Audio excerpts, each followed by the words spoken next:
Now, I've been speaking with Irene'S. Now Airtel is known as a public limited liability company. So one thing that's very paramount with this listing is the fact that they need to be very transparent. If they're not transparent, then it's going to affect people that would want to come around and make investment. If you are purchasing less than what you usually purchase with this Naira note, then you should understand that the inflation rate is going high. What's the difference between these two currencies I'm holding?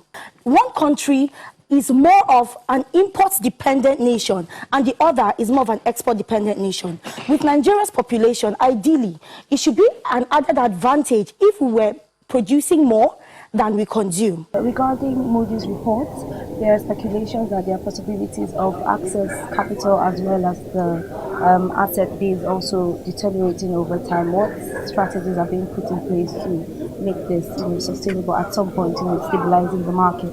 I think that has been dealt with, and as you will soon see, because we'll soon publish our first quarter results. Is there sort of any activism that's taking place on the ground from the community? What is now happening is actually distorting the algorithm of Twitter, because, for example, Nigerians took to the virtual private network in order to still air their views. Normally, the way Twitter works is based on your region, whatever the trending topics are, that is what you see on, say, the top 5, top 10 on Twitter. But then you find that because most people started to install VPN, trending topics in a country like the US, for example, was saying IPOB, was saying Twitter ban, was, all of those hashtags are related to Nigeria. What really is the prerequisite for attaining success in business?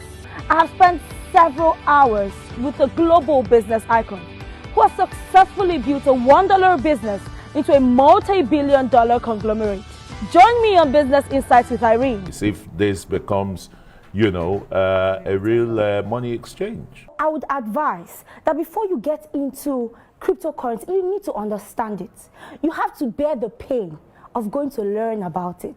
If not, at least find an investor who is already aware and you can certify that they are not Ponzi schemes. Exactly.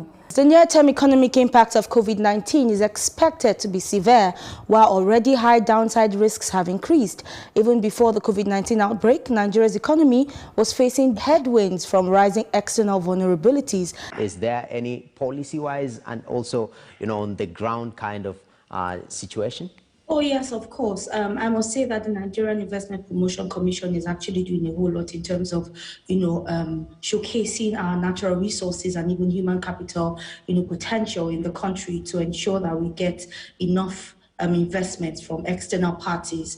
What they should be doing to just improve Nigeria's position in the blockchain.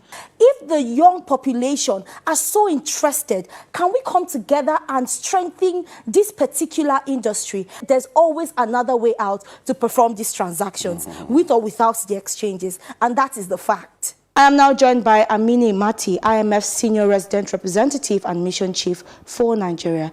What was the IMF's finding in terms of debt sustainability and the country's capacity to repay the fund? Irene'S, certified cryptocurrency investigator. Thanks for joining us. Thank you.